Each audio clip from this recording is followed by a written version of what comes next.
Hey, a horror movie that up until about 3 weeks ago there wasn't even a trailer for and we didn't know existed. Why not? It's the makings of a good horror movie.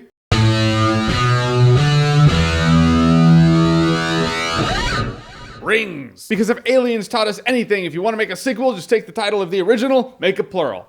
Boom. So Rings is a sequel to The Ring. I don't even know if it's a sequel to The Ring 2 because I never saw The Ring 2 because I heard it was balls. But in the original Ring, there's this VHS tape and then people watch it and there's this creepy ass imagery. Then the phone rings when it ends, you pick it up and this little voice says 7 days and you have 7 days and then you're gonna die on the 7th day. Which is pretty much the premise of Rings, except the file's digital now. Pretty much the same thing now. And it focuses on this girl whose boyfriend goes to college and she stops hearing from him and instead of filing a missing persons report or something, she plays Magnum PI and goes and investigates herself. Now they have to solve the mystery of this video and why it's all happening. I know what you're thinking. You're like, but they solved that in The Ring. Why are we here? Well, it's a new mystery, so there. And I gotta say, this movie is actually not complete shit. That is the Blu-ray quote right there from me. Rings! It's not complete shit. Seriously, from the get-go, and the first dude watches the video, I mean, I'm not talking the plane scene, which is the worst marketing tactic ever. Why would you release a clip of a movie that is pretty much like, reminds you of Final Destination and is acted how people would think Rings would be acted? Horrible, don't do that. But this professor watches it, it has some really creepy-ass imagery, like the rain's going upwards instead of downwards when he's looking at his window. I thought that was rad. And from right there, I was like, maybe this movie might have something behind it. This says nothing about the jump scares. The jump scares in the movie, they're as dumb as jump scares ever are, and they never got me. Because it was so obvious. Like when a girl's looking through a keyhole, yeah, something's gonna jump in front of it. Give a countdown. 3, 2, 1.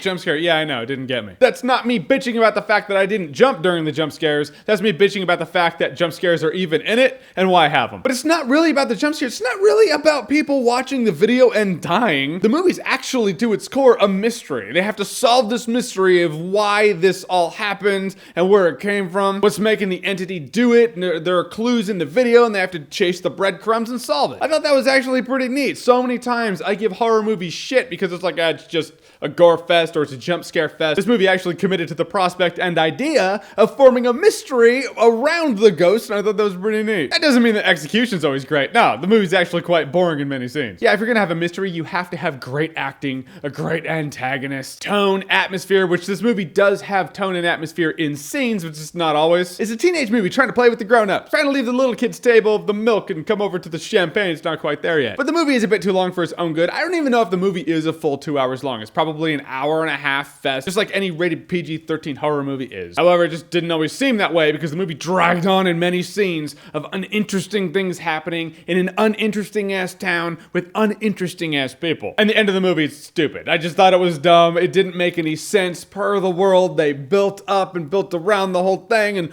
the reason things were happening were because of X, which means the ending is just dumb. It's like they're like, ew, I'll have a post-credit scene. Now we'll just put it at the end. No one's staying through the credits of this thing. It's just put it at the end of the movie. Guys, in the end, Rings isn't complete shit, nor is it as bad as I thought it was going to be. But a phrase like that doesn't actually tell you the quality of the movie, so I will say this. Rings has neat visuals, neat concepts in it. I'm glad to its core, it's a mystery movie. They're trying to find out why things are happening the way they are. But in the end, the movie slows down to a crawl. The plot gets a little too convoluted for its own good, and still has that PG-13 horror movie angst feel to it. In a movie whose plot would have been better reserved for the adults, like a rated R movie that really wanted to take it seriously. In Rings, I enjoyed every bit as much as I hated, and in the end, I will say Rings probably would have been a better time if I were drunk. Yeah, now it's a party. Target audience can't even get drunk during this movie. That's a paradox. Yeah, it's true. That sucks. All right, guys, so Rings, have you seen it? What did you think about it? Whatever you thought, comment below. Let me know. And as always, if you like what you've seen here and you want to see more, click right here to see more.